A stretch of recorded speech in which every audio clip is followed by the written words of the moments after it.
वहीं सहयोगी लक्ष्मण राघव सीधा हमारे साथ जुड़ गए हैं, उनका रुख कर लेते हैं। लक्ष्मण, अभी हम सुन रहे थे कर्नल बैंसला को। वैसे देखा जाए तो सरकार तो पूरी कोशिश कर रही है, वो ये कह रही है कि हमने बहुत जल्द निर्णय ले लिया है, जो 14-15 सालों में नहीं हुआ वो हमने कर दिया। लेकिन कर्नल बैंसला कह रहे हैं कि लिटिगेशन छींटे, ये ठंडे छींटे, इससे काम नहीं चलने वाला। अंदर की बात जरा बताइए, क्या मसला है?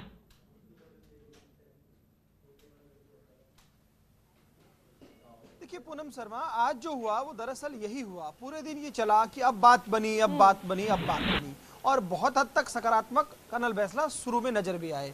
लेकिन बाद में उनके किचन कैबिनेट है जिसमें वो चर्चा करते हैं, उनके पुत्र हैं एक तो, और एक दो साथी और हैं। उसके बाद से जो है चीजें कुछ अलग हो गई और ये कहा जाने लगा कि इसको यदि कोर्ट में चैलेंज किया जाता है, और ये स्वाभाविक होगा, 50% से ऊपर है, तो फिर क्या सेफगार्ड सरकार दे सकती है, ये हमें चाहिए। नीरज पवन से बातचीत हुई, उन्होंने कहा लिखित में चाहिए। नीरज पवन ने कह दिया इससे ज्यादा संभव नहीं है, लेकिन फिर भी एक भाषा बनाई जा रही है। लेकिन हमारे साथ जो है गुर्जर नेता अतर सिंह है, मानदाता सिंह है, इन लोगों से हम सबसे पहले सुनते हैं। सब देखिए, सरकार, मुझे लगता है राज्य सरकार जो कर सकती थी वो मैक्सिमम कर दिया गया है, फिर अब डेडलॉक क्या है? राज्य सरकार ने जो संशोधन विधेयक 2017 लेके आए हैं वो भी 50 से ऊपर गया है। पहले भी कोर्ट ने चैलेंज हुए, कोर्ट ने स्ट्रक डाउन किया है, और जो स्ट्रक डाउन किए हैं उसमें ये भी बिंदु था कि 50 से ऊपर गया। स्वाभाविक बात है, ये फिर भी चैलेंज होगा। अब आपने ये 54% का बिल लाके दिया है, आपने ये किस बेस पे तैयार किया है? आप इस बात की क्या वो है कि चैलेंज नहीं होगा, ये हमारी समझ से बाहर हो रहा है। तो माननीय मुख्यमंत्री जी ने, वो संवेदनशील आदमी है, उन्होंने इस मुद्दे के लिए कमेटी बनाई है, उच्च स्तरीय कमेटी।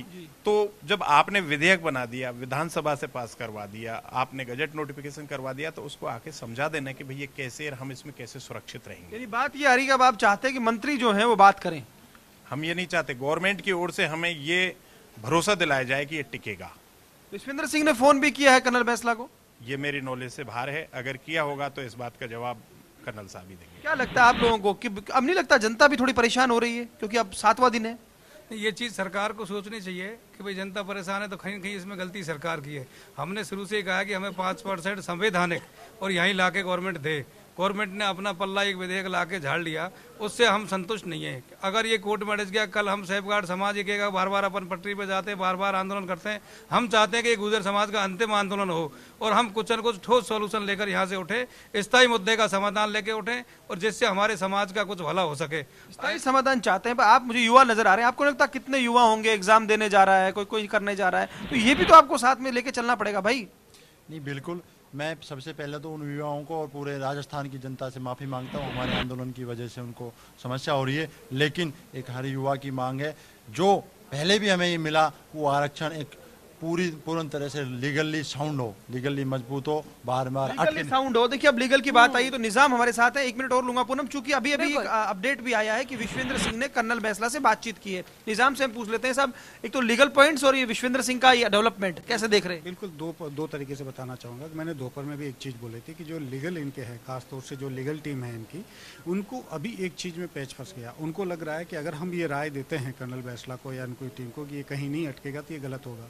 तो उनकी तरफ से जो लीगल टीम है, उनकी जो अंदर की विचार है, जो आपने देखिए उनके पास सुप्रीम कोर्ट के एडवोकेट्स के कॉल भी आए थे, वो उन्होंने एक्सेप्ट नहीं किया। दूसरे लोगों से ये कॉल करके उन्होंने भी जाना है। पुराना जो ऑर्डर है राजस्थान हाईकोर्ट का, वो निकाला गया है। सुप्रीम कोर्ट में जो शोभित तिवारी ने जो वापस ली थी अपनी एप्लीकेशन अभी हाल ही में, वो भी सारी चीजें। लेकिन इससे होगा क्या? राज्य सरकार इससे कुछ दे ही नहीं सकती। लेकिन अब ये है कि ये चाहते हैं कि सरकार ये एक बार इनको आके क्लियर कर दे कि भाई जो कोर्ट में होगा तो वो खींचेगा नहीं मामला। तो ये कैसे करेंगे? दूसरा, अभी जो आपने बताया, विश्वेंद्र सिंह ने अभी विजय बैंसला से बात की है, उन्होंने कर्नल बैंसला से बातचीत करनी चाहिए, और इन चीज को जो और सिर्फ एक सिंपल तरीके से ये इसको समझा जाए। लेकिन सरकार की तरफ से किस तरीके का ठोस आश्वासन चाहते हैं, वो कल तक साफ भी हो जाएगा। बहुत बहुत शुक्रिया। फिलहाल लक्ष्मण और निजाम, आप दोनों का आपसे आगे भी जानकारी लेते रहेंगे। लेकिन प्रदेश की जनता भी अब समझ चुकी है और ये जानना चाहती है, क्योंकि गुर्जर समेत 5 जातियों को 5% आरक्षण देने संबंधी विधेयक विधानसभा में तो पास हो गया है। सरकारी नौकरियों के साथ शैक्षणिक संस्थाओं में अलग से आरक्षण देने के प्रावधान होने के बाद भी गुर्जर नेता डटे हुए हैं। लेकिन आखिर ऐसी क्या वजह है कि गुर्जर नेता अभी भी आंदोलन खत्म नहीं कर रहे हैं? इसे समझने के लिए आपको हमारी ये खास रिपोर्ट देखनी पड़ेगी। गुर्जर समेत 5 जातियों के लिए 5% आरक्षण का बिल विधानसभा में पारित हो चुका है। विधेयक पारित होने के कुछ घंटे बाद ही राज्यपाल भी हस्ताक्षर कर चुके हैं। फिर भी गुर्जरों का कर्नल बैंसला के नेतृत्व में आंदोलन जारी है। तो सबसे बड़ा सवाल यही उठता है कि आखिर बिल पास होने के बाद भी गुर्जर समाज क्यों नहीं आंदोलन खत्म कर रहा है। तो इसके पीछे सबसे बड़ा कारण पारित हो चुके आरक्षण विधेयक का हश्र है। खास तौर से 2015 का आरक्षण अधिनियम सभी को याद है, जो हाईकोर्ट से ही खारिज कर दिया गया था। लिहाजा गुर्जर नेताओं में अविश्वास बना हुआ है। अब गुर्जर समाज सरकार पर दबाव बनाकर भविष्य में आने वाली कानूनी पेचीदगियों की जिम्मेदारी तय करना चाहते हैं। नहीं, मैंने बताया निजाम भाई, पहले भी सरकारें विधेयक लेके आई हुई हैं। मैंने बताया विधेयक 2008 आया, विधेयक 2015 आया, विधेयक 2017 आया, और ये विधेयक कहीं ना कहीं जाके कोर्टों में अटका, कानूनी पेचीदगियों में फंस गया और हमें हमारा पूरा लाभ नहीं मिल पाया। कभी 1% मिला, फिर 5% मिला जो 14 महीने चला, फिर 1% मिला। तो इसलिए हम इस बिल को पूरी तरह से अध्ययन कर लेना चाहते हैं। हमें न्यायालयों में ना अटके हमारे गुर्जर समाज के लोगों को नौकरियां मिलती रहे, एडमिशन्स मिलते रहे, उसको सुनिश्चित करना ये पूरे समाज का दायित्व है। तो अभी हमारे पास जब बिल की हार्ड कॉपी पहुंचेगी तो हम सरकार से जानना चाहेंगे, क्योंकि देखिए सवर्ण आरक्षण के बाद में ये बात तो तय है कि जातिगत आरक्षण को 50% ये इंदिरा साहनी में भी, और इसके अलावा 2001 की जनगणना के बाद भी भारत सरकार ने एक सर्कुलर निकाला था। अब चूंकि ये जो हमें आरक्षण मिलने वाला है जातिगत ही है, तो हम सरकार से पूछना चाहते हैं कि what is the mode of legal protection of this bill. Gurjar नेता कर्नल किरोड़ी सिंह बैंसला के खास कानूनी सलाहकारों में शैलेंद्र गुर्जर और रवि प्रकाश गुर्जर शामिल हैं। ये भी इस विधेयक को लेकर आशंकित हैं।